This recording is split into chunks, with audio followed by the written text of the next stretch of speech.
And here we are. And here we Oh, wow. Hi. My name is Barak Rosenblum. I'm the founder and essay mentor and creator of Essay Quest. Been working with high school students, writing college essays, and mentoring and training professionals since 2012. And really excited to be here with my friend. This is Tamy-Feé.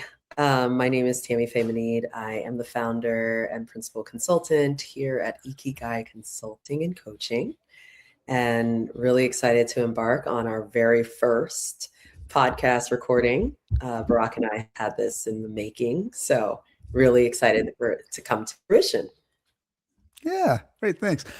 And what we're going to be doing, like Tammy said, this is a little bit of a test. We're learning the technology, starting to get like how we flow together. We'll be bringing in guests. We have a whole slew of things we're going to be focusing on, but it's really about how can young adults and people, everyone, live meaningful, joyous lives that really are authentic to them and are powerful to them. And how can parents and professionals working with middle school, high school students, even older, support them and really kind of change the conversation and break out of some of the fear and the stress and the anxiety and all of that really isn't supporting folks and is just making us all kind of crazy.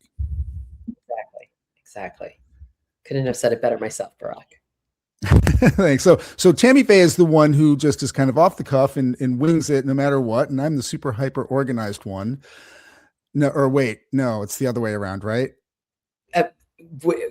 Pick a day of the week. We flip and flop, and we are our skill sets are very much interchangeable depending on the day of the week, the time of the day. So I think that's that's actually true. That's actually true. Sometimes I go into like crazy focus mode. It's exactly scary. Exactly. We're dynamic being. Yes, we are. We want to start. This is a question that I asked, that a student asked me a few months ago. Very first time I had talked with her, and she said, I started saying like, "Hey, do you have any questions for me?" And she asked two questions, and I'm going to we'll kind of ask each other now, and ask the other one as we finish. The first question, Tamy-Feé. Yes. What motivates you to do the work that you do? Oh, thank you. Wow. And that came from a very young adult. That's an amazing. A 17-year-old. And I said, wait a minute, I'm supposed to ask those kinds of questions, not you. I love it. I love it. You know, what motivates me to do this work is around that there are many different ways to get to your end goal. And we have been sort of in this mode of there's a prescribed way to get from point A to point B. And I've actually experienced through my students, through my families that I work with, even my own lived experience, that your pathway is going to be as dynamic as it needs to be to get you to your goal, and no prescribed way will end in the same goal.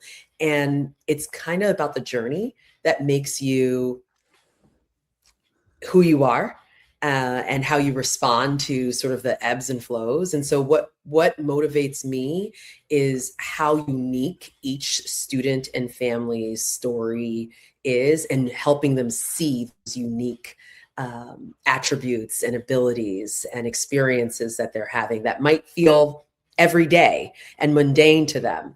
So really highlighting and spotlighting, you know, those small wins and the learnings that they are all having along their journey. So that's what really motivates me. Oh, I love it. Great. That's like, it's so, and we did not, other than saying we knew we were going to ask this question, we didn't know what we were going to say. Nope. That just so resonates, which is the idea, because this is about having a conversation between the two of us and our guests in a way that gets us all thinking and all creating. For me, I'm going to do this with a story. I'm a storyteller. Yeah. I had this I was staring at the U.S. Capitol in Washington, D.C. back when I was about 28, 9 years old. I had a master's degree in public policy. It was the beginning of the Clinton administration. I just dated myself. I was doing amazingly cool things for someone in my field. Yeah. Like the work I've done still goes on today, and it's affected hundreds of billions of dollars of social spending and Yeah. tens and tens and tens of millions of lives. So I'm very, very proud of that. And I was like Yeah. on this incredible career path, and I was walking to work. I stopped cold, and I said, "Oh my God, I'm living someone else's life," and I felt sick to my stomach. And that was the phrase. And then the next phrase was, "I bet they want it back." Because there's someone else out there living the life I was living. Yeah. And they weren't. And that was like this seminal moment in my life. It was like, wait a minute. And over the next, the coming months, I started looking at what my life really was. It's really hard to go hiking and skiing after work when you're living in Washington, D.C. It's really hard. It's really, really, really hard. It's really hard when you love cold weather to live in Washington, D.C. in the summer. Oh, 100%. Right. It's really hard to live in Washington, D.C. And I have these beautiful suits and like all of that when all you really want to do is wear shorts and a t-shirt. And I ended up about 6 months later, I transferred to our Seattle office where I didn't wear shorts and a t-shirt, but I wear a lot of flannel. This was the grunge period. I was doing phenomenal, still doing the work was great. I still loved it, working with great people. And I literally would, finish work at 5:30, go home, snarf down dinner and drive an hour into the mountains and go skiing for several hours. Yeah. Or go hiking in the summer. So over the, and it was like, I'm living my life. This is so cool. And over the years, that became just a bottom line for me personally. When I started working with teenagers, about 2008, 2009, I was running a teen leadership program at the ski school, this huge ski school I was now helping to run. And had these conversations with kids, and they, one day, a rainy day, were inside, and they started talking about how exhausting their life was and how tired they were and how stressed they were and all these crazy demands. And one of them said, I knew what life used to be like for kids. We all do. And we wish it were like that just every now and then. And it broke my heart. And I had a conversation with them about happiness and meaning and how you can make choices as a young adult. And James is still a close friend. He's now about 33 years old. A lot of those people are still friends, and they say that was, and those kinds of conversations were just so impactful. So that became my life. And that's what's underneath the work I do. People having the experience of I'm living my life. Yeah, that's amazing. What's really captivating about your story is that you had a looking glass moment where you looked into the mirror and you were like, this is not me. Right. And so you had to really see yourself or unsee yourself in the way that you were sort of moving through life, and then say, okay, no, this is not who I actually am. This is not what I actually want to do. And then make a switch. And it's really hard to make a really big switch like that. So I just want to commend you for that bravery, because that's a lot of what both of us do in our work, is helping students take that first brave step in telling their story, whether it be through applications or essay writing. So that's a really, like, not a lot of people have that experience and have that follow through. So I just want to commend you on that. Oh, thank you. That's interesting. I guess you're right. That is a little, I just think I never thought of it that way. That's not the common everyday experience. Yeah.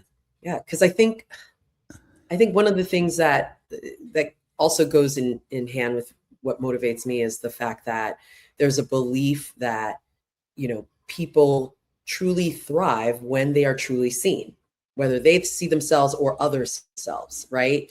And I think moving through the sort of systems of life, you're not always fully recognized in the full capacity and complexity of the person that you are, right? And so I think it's really amazing when you're able to honor that part of you authentically.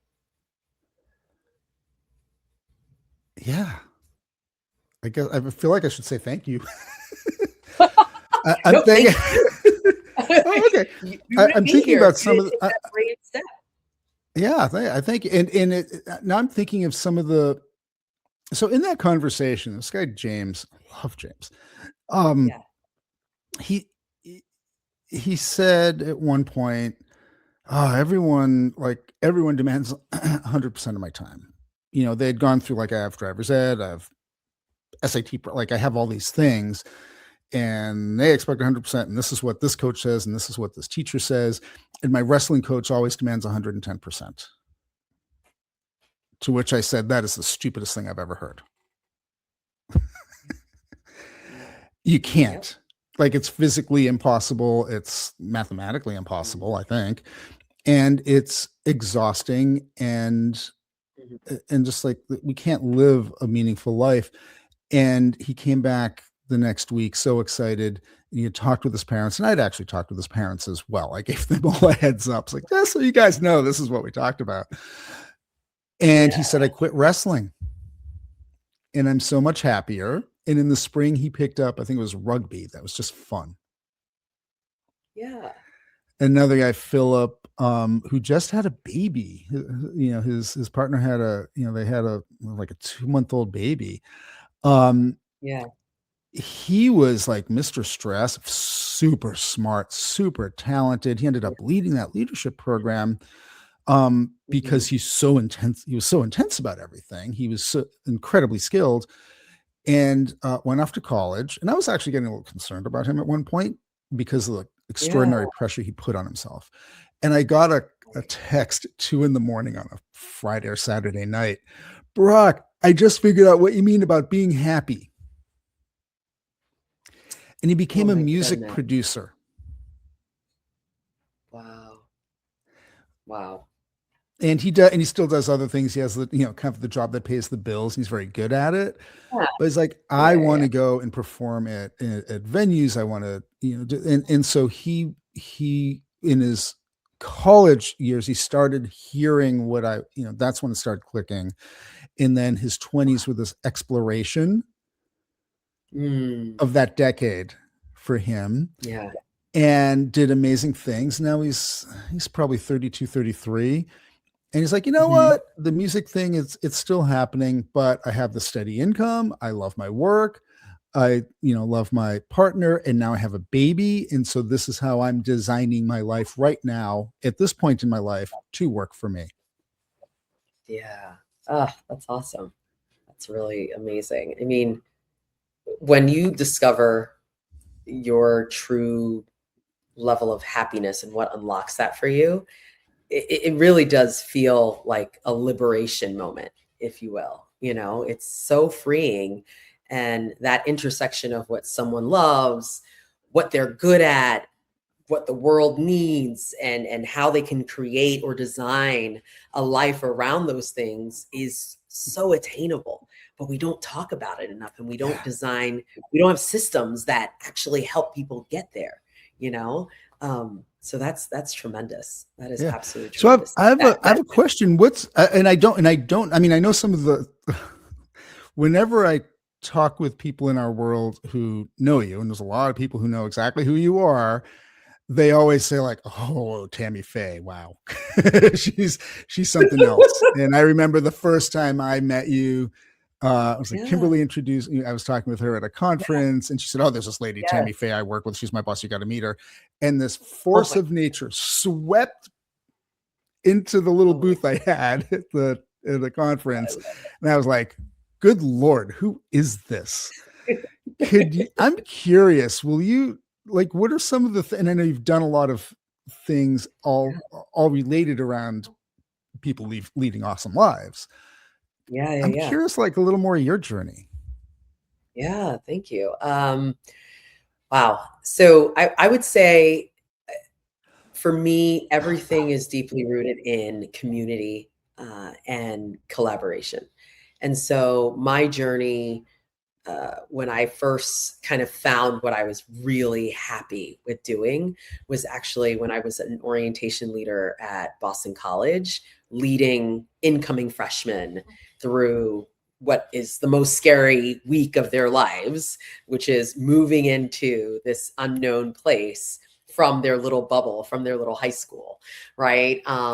And for me, I found the most joy in helping students understand that the world is their oyster and that they need to just explore and ask the right questions. And here's how you ask the right questions. And here's how you want to design a life that's 30% in the classroom and then 60 to 65% everything else. So, how do you do that without losing who you are and really discovering who you are? So I think that was the first. And um, were you like a junior or senior? Were you a student or were you on staff? I was a current student. I was a sophomore, so I had just gone through the process of being a freshman, and sort of I loved my orientation leader. I loved how they sort of inspired and unlocked this sort of level of exploration, and um, they always had these like three essential questions that I now base my practice on. Ikigai, which is like, what are you good at?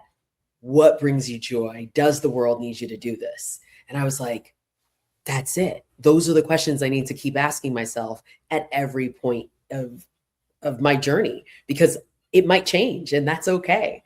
And so I was a rising sophomore leading these incoming freshmen. And in a way, I would say that I had a little bit, because I was so close to that incoming freshman class, that they kind of hung on my every word, even more so than the seniors, who were my peers, the other orientation leaders that were equally like full of all this knowledge and wisdom, but a little bit more removed from that first year feeling of fear and like, am I going to make friends? Will I like my roommate? What do I do if this happens, if this happens, right?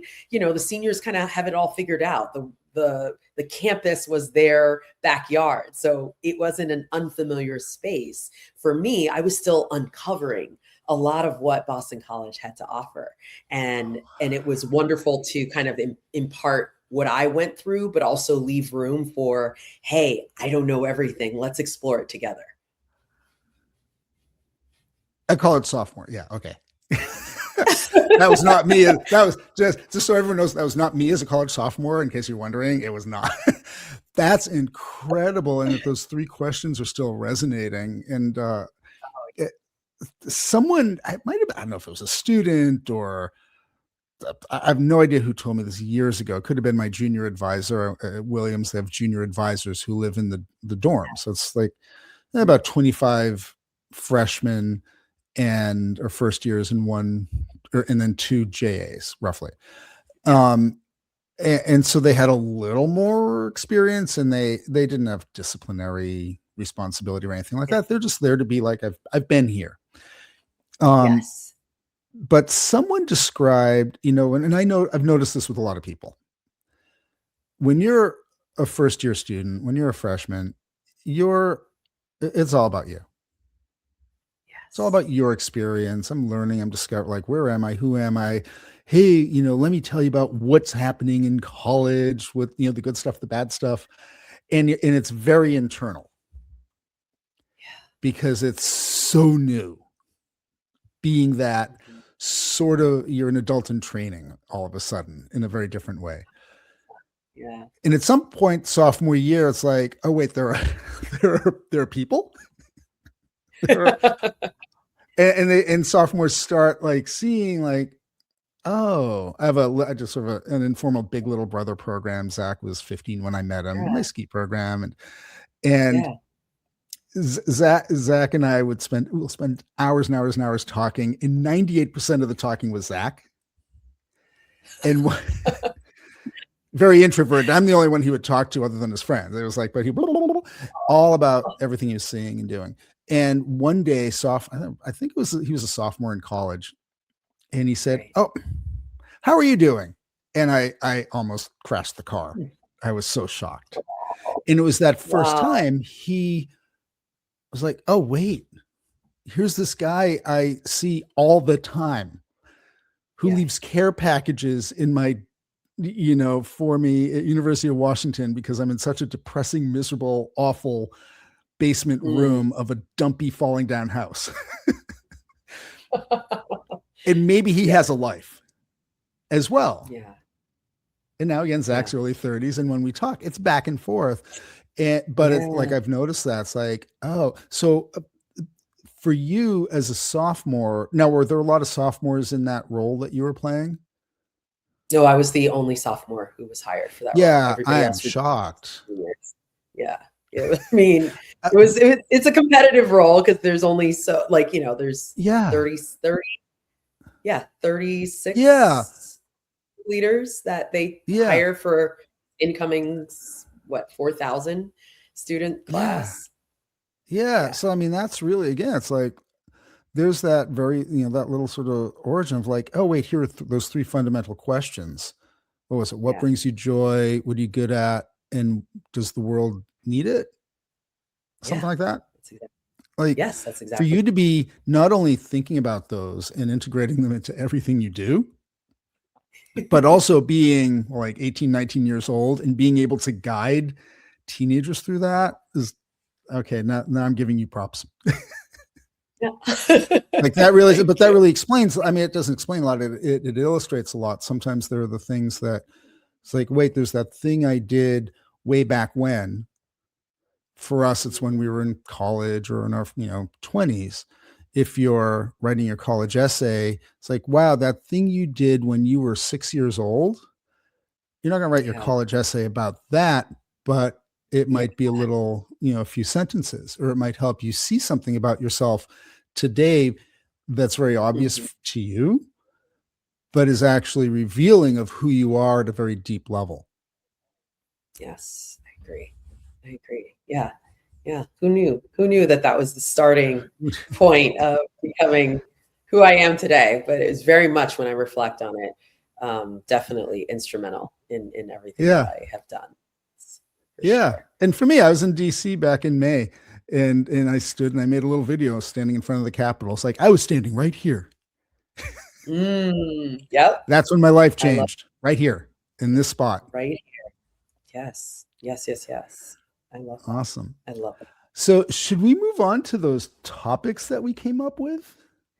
Yeah. Let's We had some ideas, some questions. Here's what I was thinking, like, so I came up with two. So it's 11:45. We've been going for about 20 minutes. So a little thing on this yeah. thing doesn't say how long we've been going.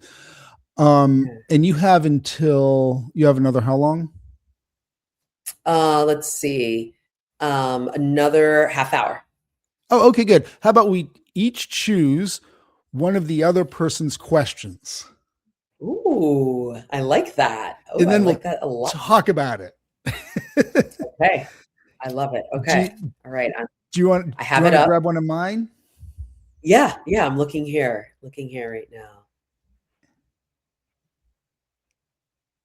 I already know the one.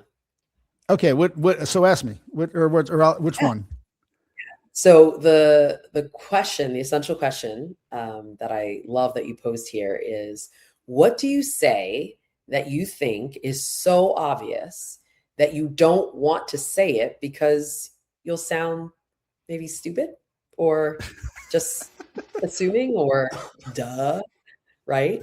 Yeah. How does that tell me? Oh, Tell me. man. So that's part of the problem. I don't know. I mean, isn't it? Yeah, Isn't it? It's that's and this goes back at least to definitely college, yeah, definitely high school, where yeah. I throttled back all the Mm, time. All the time. okay. And I was very, very, very fortunate. I went to my high school had I felt really stupid quite a lot at high school because there were some Oh, crazy, brilliant people. And it was an amazing, amazing place. I love them. They're kind, they're generous, they're fun and insightful and very academically talented.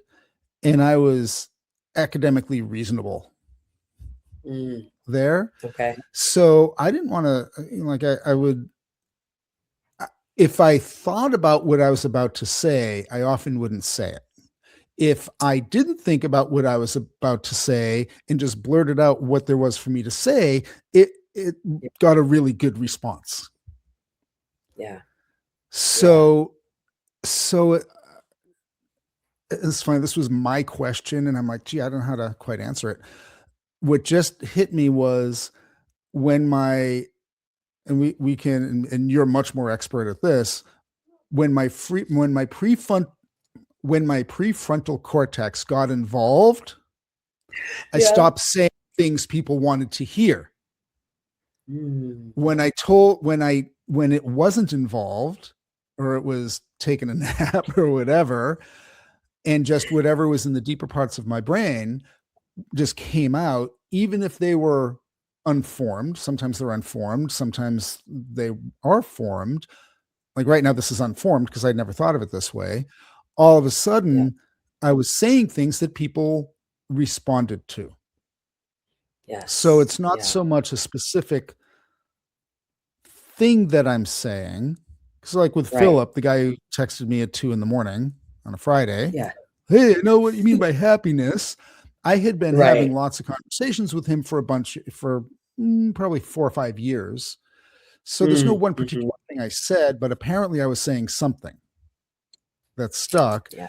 And it Yeah. doesn't matter that I don't know what I said, because when I said it, I was just saying what there was to say. Does that make any sense? That absolutely does. That resonates so deeply. Yeah. Yeah. How? So will you unpack Oh, that? Because this is one of those things where it's like, isn't that obvious though? Like, to me, it feels a little obvious after I say it. yeah. And I'm guessing it's not, or it's not for the people who it is for some people, but maybe not for most. And if it's 2% of people where it's not obvious and they hear it and it makes a difference, who cares if it's obvious to the 98%? Yeah. Yeah. Huh. Yeah. I think part of it is just allowing yourself and knowing that, like, no matter what you're thinking and no matter what it is that you have to say, that you actually have something to say that is meaningful to somebody out there. That you matter, your words matter, your thoughts matter. And I think it's scary because you're like, is this going to be well received? Is it not? Right. But I think the beauty about saying what needs to be said, even in the most obvious situations, is that the human brain sometimes needs to hear the most obvious thing 21 times before it actually gets into our system and we put it into practice. So I'm a huge fan of say the thing as obvious as it is. And I truly am a believer of no question is a dumb question. Right. And Yeah. so for me, it goes hand in hand in those in that way. No, I'm thinking of my puppy. That's awesome. Like, really, because I mean, because functionally, what we're talking about is how we learn. So Hmm. there's the, going into communication theory. There's the person saying the thing, and there's the person hearing the thing. Hmm. And you said, what needs to be said. I don't know that anything needs to be said, but there are things Mm. that can be said, Yeah. Yeah. and they'll resonate differently with every person. Like that same thing will resonate in different ways because we have our own experiences, our own ways of understanding the world, like everything. Yeah. But if you say what pops into your mind, sort of, Yeah. and you say it, then boy, then someone can hear it and say, wow, that's okay. It's either like that's how you think or see the world or perceive something or feel about something, Yeah. or at least there's the opportunity to do that, because not everyone listens, me included. Yes. It's hard to. And Yeah. then there's, right, there's Mhm. So it's it, oh yeah. So this is one of those things where my brain is starting to like, now there's a whole new thing to ponder. But like, how many times do I have to, like, I was getting really frustrated with Otis. He's 9 months old. He's an awesome puppy. He's very smart. He's very Yeah. polite. He's super friendly. Everything. And he's been fighting going into the crate at night. He's fine once Uh, he's in there. And yeah. I would like get angry and yell and then like, oh no, I'm sorry, you're a good boy, you're a good boy. Like, and Right. Right. finally last night, I was like, we're done with the crate. Amy and I talked, we're done with the crate. And she said, well, he's going to be sleeping on the bed. There's no way you're going to. And I did a lot of research. And lo and behold, he slept on the floor all night on a blanket and was totally happy. But it Mm, was getting him off the bed, I thought was going to be this yeah. big, awful thing. And then he'd hop back on and get him off. And it's like, okay, the next 3 nights are going to be a nightmare. Yeah. And I basically said, Yeah. okay, Otis, off. And he was like, okay. He just popped off. And I heard him say, and I was lying in bed in the dark. She's out of town. So we're doing this so that I'm suffering through the training period while she gets to go sleep Wow. somewhere else. I love it. I love it. And it was like, and so I was lying in bed, like, okay, what's that noise? When is he going to jump on the bed? And at like 3 a.m, he Right. did briefly. And I was like, off, and off he went. That was it. So Yeah. Otis was kind of like, oh, you want me to sleep on the floor? That's kind of obvious. And I've been telling you, I don't like going in the crate. Can I just sleep over on the floor? I wasn't Mm, hearing that. right. Like, Right. how many times are the people in our lives telling us things fairly clearly in their language, whatever it is? Mm, I don't like that, or that doesn't work, or I want this and I'm not getting it, or I need this. And maybe they don't know how to say it clearly because they don't quite know how to do it. They don't have the yeah. language, they don't have the clarity, like all sorts of things. 110%. Yeah. So for Yeah. you, what do you say that or don't say that you think is obvious, or you don't say because Yeah. you think it's obvious? Yeah. I think, okay, the thing that I would say that I think I hesitate to say sometimes, but I have gotten into the practice of saying this more and more and more out loud is people do better when they feel safe, understood, and genuinely known. And I know that sounds embarrassingly simple. Of course, people need to be seen. Of course, relationships matter. Of course, a young person is more than their GPA, a test score, an admissions result, their list of accomplishments, right?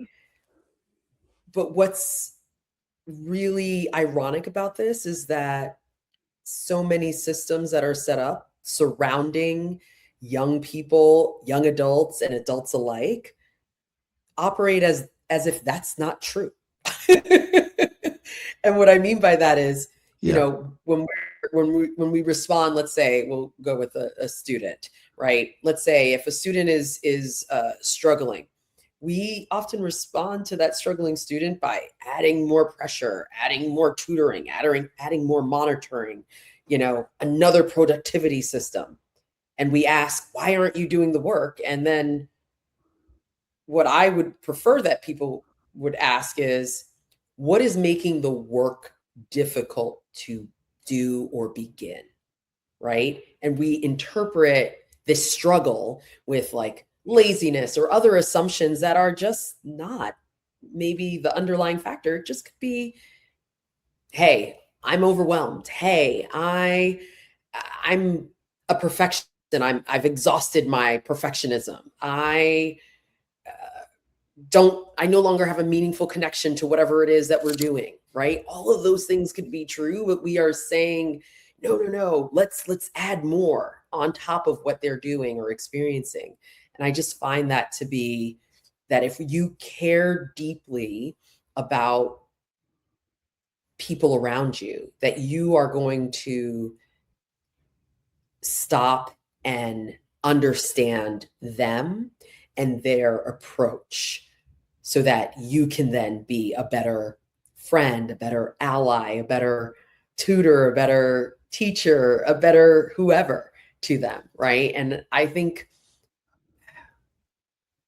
the other thing that I would say here is I remember working with students who initially believe or have this belief that they have nothing special to offer or nothing special to write about because they were comparing themselves with these national award winners or published researchers or just all these unattainable things that or that are attainable but like it's not in their purview or they think that's the thing that they needed.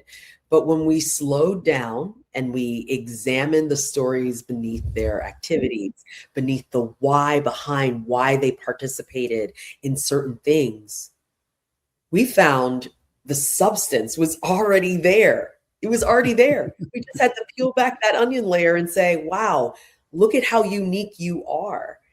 You know, two students can start the same organization, be a part of the same club or organization, but their whys could be astronomically different.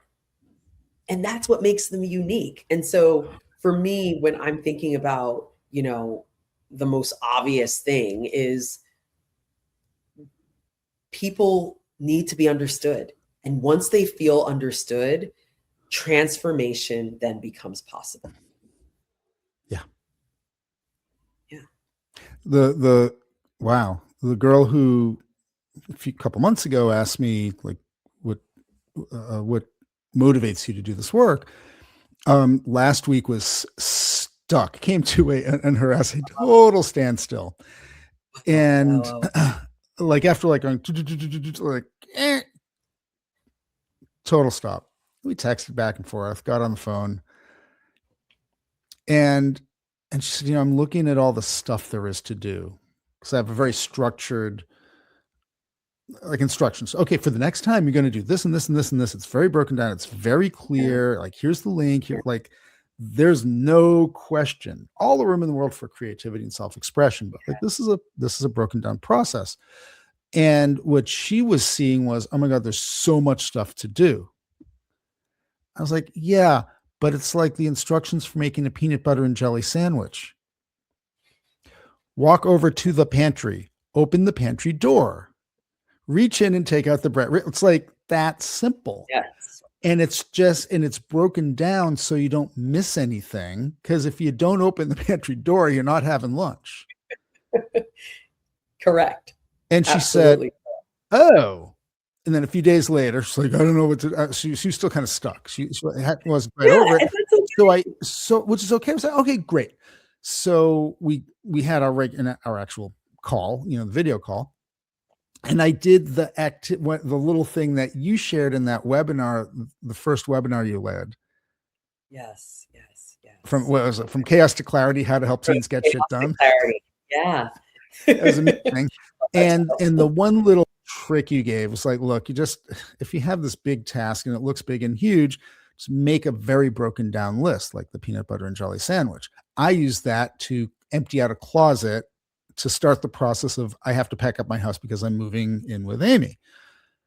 So I said, okay, here's what you're going to do. And I forget what I gave her the like open the file, scroll down to this, click on that link.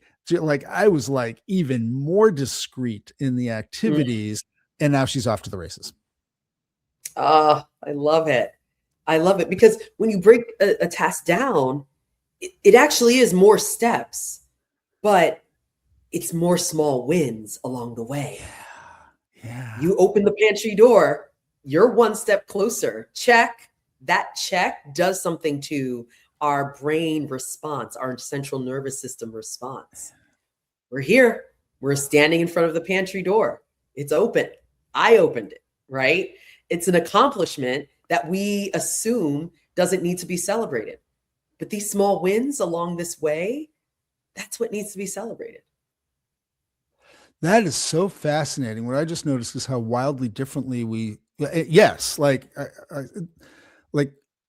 I didn't design like essay quest. Essay quest is a very step-by-step process. I didn't design it for lots of small wins, which I mean, that's more your specialty with your executive functioning coaching and all of that.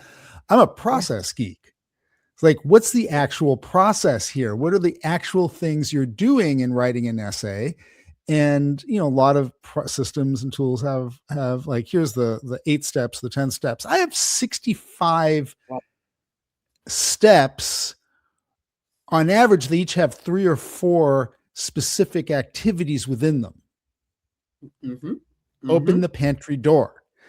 And Yeah. so it looks like it's 10 times more, but it's really much, much less. So it's really okay. I'm just seeing another way where we get to the same place in wildly different ways. Yeah. And we're Yeah. doing the same thing. But what motivates us most, we see wildly different ways. So things that to me were so obvious, you'd think I would know, oh, look, it's lots of little wins. And when people say, oh, essay quest is great because there's all these little dopamine hits, I was like, really? What do you mean? Yeah. I don't know what you're talking about. It's not that I designed it for that. I designed it for something else, but it works. Yeah, it definitely works. I mean, one of the things that I love about the small wins is that, what it allows people to realize that people are not problems that need to be optimized. They need to be understood. And so once you understand, this is my first step, and here are my sub steps, you're going to be able to see how possible the unknown is now attainable. It's at your fingertips. Oh, lots to think about. Yeah. Lots to think about. I love it. Yeah. How much time do we have? I remember you. I think we have another solid 15 minutes. Oh, okay. Great. How about I pick one of your questions? Oh, yes. Yes, please. Okay. Okay. Oh boy. And okay. So I'm going to look at these in the context of everything that we've talked about. Yeah.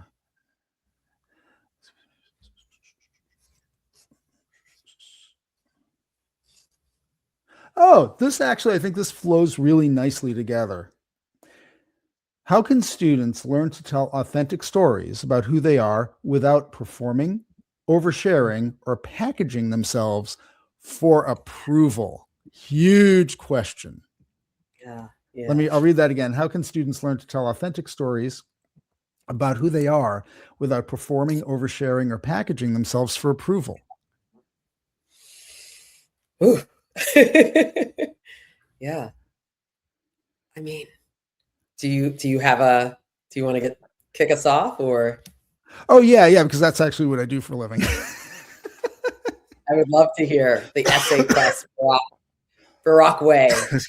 Yeah, this is how I think of it. Fundamentally, think of a bunch of things that you could write about. Pick some of them, write a bunch of crap, look and see what you've got. Look for patterns and connection. Let me slow that way down. Fundamentally, you got to know what a college essay is. Yeah. You got to know who the audience is. Mm-hmm. I have a guy, Sad Jacob, is the admissions officer. Like, pick one. It's really powerful to pick one person you're talking to or writing for when you're writing. It's like kind of standard pro trick. Sad Jacob is like 20. You would have been Sad Jacob. Sad Tamy-Feé is your audience because you went into admissions right after college. Right after my master's. Yeah. Okay, after your master's. So imagine you stayed. This is not quite your story, but imagine you stayed at BC and you graduated, and you're like, oh, you did? Okay. And so a lot of people, they're tour guides, they're super friendly. They just like people, they're students, they graduate. They don't want to go into the real world, so they become admissions officers. And all of a sudden, the person reading your college essay is not an English teacher, is not a professor, is not an academic or an administrator. It's this unbelievably frustrated 23-year-old who's reading thousands of these things, and 75, 80% of them, maybe not even giving any useful information to help them make a decision. And their life is just like, oh my God. And they just want to get to know who you are as a human being to human being. Yeah. Okay. This is not all where I thought I was going to go. I just saw the Odyssey last night. Ooh, Christopher wow. Nolan's absolutely like Yes. breathtaking, magnificent movie. Oh, that's 3 hours, and I was awesome. captivated. Yeah. Yeah. And I'm seeing it again in 2 weeks in the biggest screen in Seattle. And jealous of Amy's son, who drove to Vancouver, British Columbia, 5 hours to watch it on one of the 40 screens on the planet that can show it the way it's meant to be shown on actual Yeah. film. That's so And it's cool. a Wow. 2,600-year-old story Wow. That's amazing. that That's that is just, we evolved to communicate who we are and our values, our goals, our dreams, our aspirations, our failures, our fears, our histories by sitting around a campfire telling stories at night while yeah. George is looking to make sure a lion doesn't come and eat us. Right? That's how, as a species, we evolved for that. And then sometime around, I don't know, 1930 or 1940, someone invented the college essay. Mm-hmm. Mm-hmm. So I say your audience is sad, Jacob. Your intention, the thing you want to accomplish, is to write an engaging, authentic short story that shows who you are, which Exactly. is exactly not taught in most high schools. It's just not part of the curriculum. Agreed. In your role, like the role you're playing, the perspective you're taking is you're a teenager Mm-hmm. sitting around a campfire telling your story to your friends. That's it. Love. Yep. You're Homer standing at night in ancient Greece telling stories. Right. That and the Odyssey is like the most profound of human stories, or among the most Yeah. profound of all human stories, right? So how Yeah. do you recreate that dynamic of storytelling to Yeah. communicate who you are to this poor sap who's like, why did I get a job in the admissions office when I had an offer at the consulting companies? You're I could have right. Right. Right. traveled and so Right. so it's like, come up with a bunch of I call them story starters, like just Yes. ideas. Like, what could you do? Let me, okay, come up with a list of ways, different ways of doing it. Not like brainstorm potential topics for your essay. No, what are stories you could tell? What are Yeah. stories you could tell? Forget about topics. There's stories you could tell. Pick some of Yeah. them and have a really sophisticated activity called write a bunch of crap. Yeah. Turn your brain Yeah. off, type as fast as you can, get the words out. And I have Yeah. kids write like 8,000 words, something like that. That's a Yeah. lot. Others, do less, some do more. Tell 12, 15, 18 stories very quickly, like 10 minutes each. Bam, bam, bam, bam, bam. Get them out. And then look at what you've got. Who is this person? Read your stories. Look for patterns and connections. Play some games with them. And from there, Yeah. you'll start seeing you. And you may see aspects of you that you've known all along, but now there's a little more clarity. And there are Yeah. some specific stories attached to that you can use to communicate. Sometimes kids are like, whoa, that's how I solve problems Yeah. across the board. Whoa, that's the role I seem to play in groups. Yeah. Oh, wow, that's this passion that underlines all these things I've been doing since I was 5 years old. I never noticed that. Exactly. Every now and Oh, then wow. a kid says, oh my God, I do this thing. I don't even like doing it. I feel like I'm supposed to do it. And I'm such a jerk. Oh, you don't have to do that anymore. It's like, oh, that's happened like that, like once every couple of years. Like there's this Yeah. freedom. Yeah. And This, then, this, okay, now you, no, no, right? no, Then you go have all ahead. the stories. Now you have Yeah. options. You know what you want to say. Okay, now it's like, this is what I want sad Jacob or sad Tamy-Feé to know about you. I've told a Yeah. bunch of stories. How do I kind of pull them together and make some choices? And then, okay, now I'm going to refine it. Now I'm going to write it as a 650 word college essay when really it's, here's a little bit of my hero's journey. Here's a little chapter in my odyssey as a young adult. Yeah. Yeah. becoming who I will become, which will be Yeah. changing and evolving as I go, just like on, and hopefully it's not the 20-year voyage of misery that Odysseus had to go on to realize, oh, I can be Totally. happy and love my family. Let's try to Right. make that a little quicker. But Yeah. that fundamentally is how I find you Yeah. can help students tell those stories that become fabulous college essays that do Yeah. what they need to do as college essays Yeah. and are really great to read, because now it's like, oh, I just read someone's story, human to human connection, Yeah. in a That's way you can't if you're planning and strategizing. And what were those words? Um, uh, Without performing, oversharing, or packaging yourself for approval. yeah. Yeah. I I really love that you use sort of the this might be a little bit of a tangent, but campfire, sort of like metaphor for them to kind of delve into that. There's actually a real sciency significance to telling stories around a campfire. I don't know if you know this, but you know, a campfire creates intimacy without interrogation. Like that's the biggest thing. If you were to think about when we're gathered around a campfire, we're not staring directly at one another. We're looking at the flames. We allow for a pause. Silence is okay. Awkwardness doesn't come into play because the fire is really holding that part of the attention for us, right? And so some of the science behind um, campfires is that it really does help people relax physiologically. And I know that there's some anthropological research that says that, you know, if we were to think about the sort of humanity's time span when we were hunters and gatherers, the daytime conversations really focused on productivity, focused on what are the immediate concerns, while the nighttime conversations around the fires shifted towards stories, ceremony, memory, spirituality, imagination.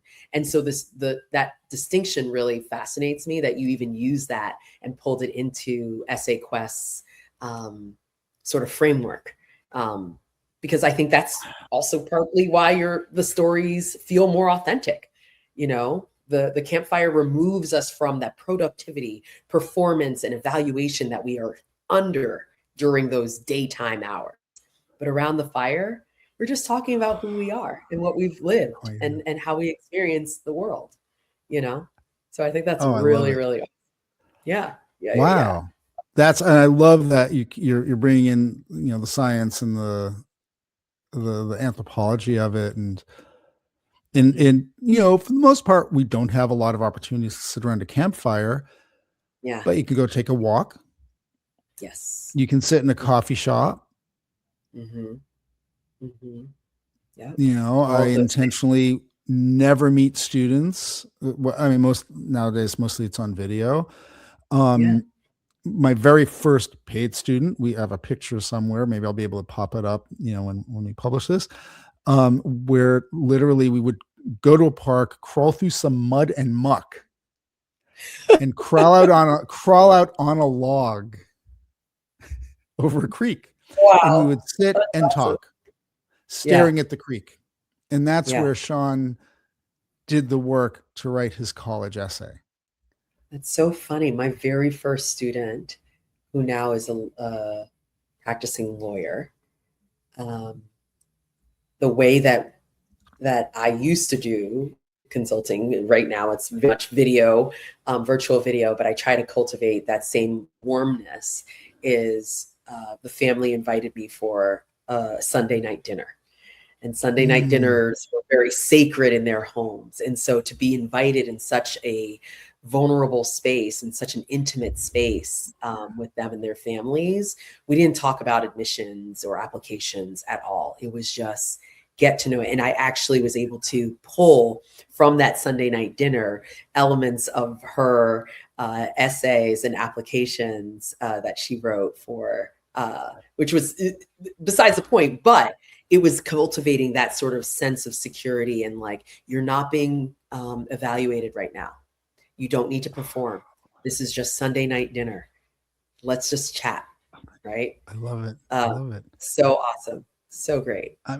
That's great. I'm going to share screen, image, slides, PDF, share screen, image file.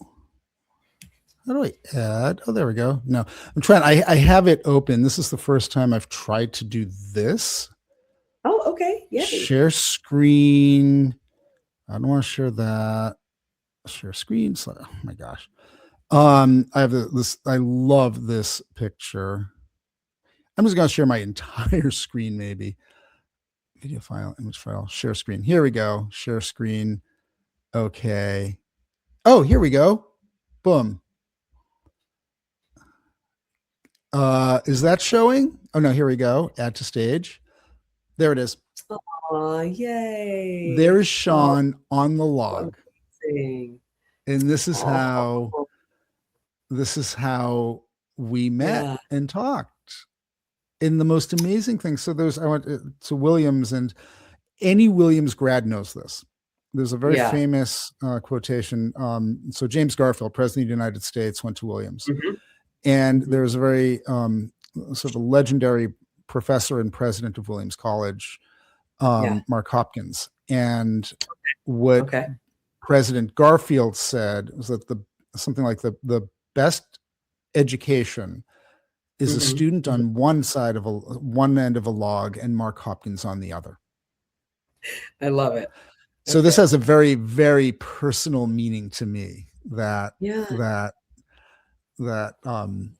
because that's how I learned. That was my education. That's amazing. Wow.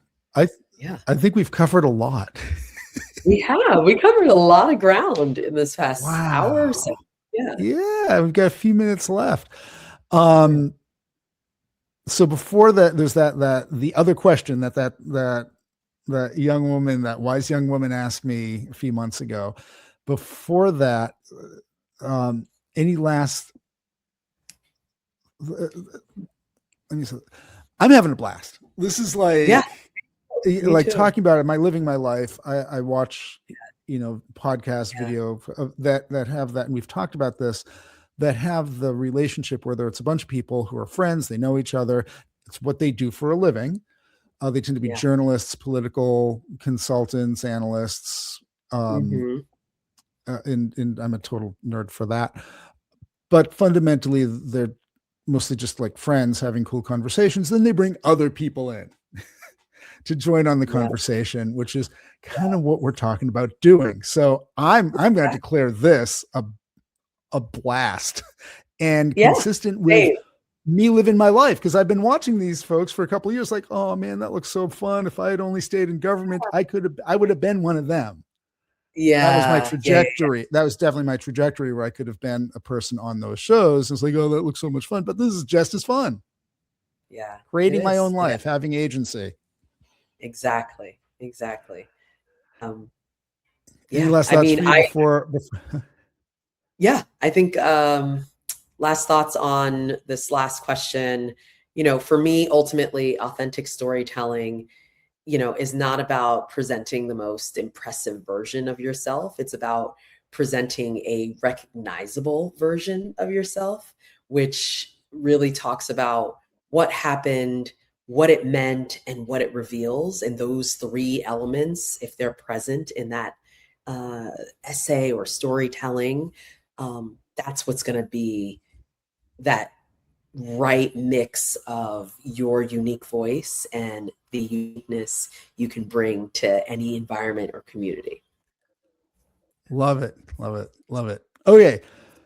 So the question that she asked, that we're considering asking all of future guests.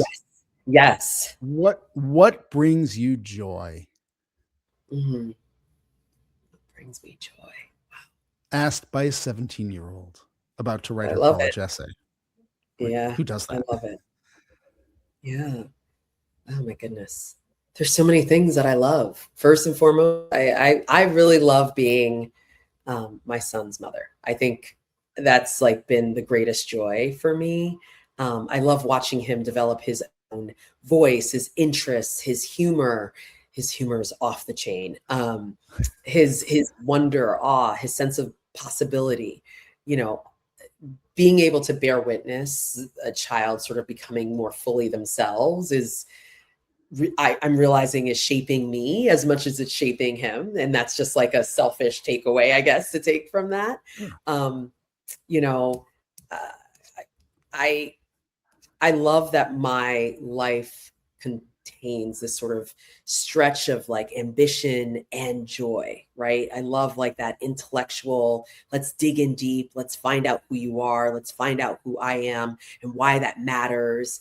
And also, I love that like I love traveling and eating gelato twice a day and like having sports and discussion, book clubs with women that I admire.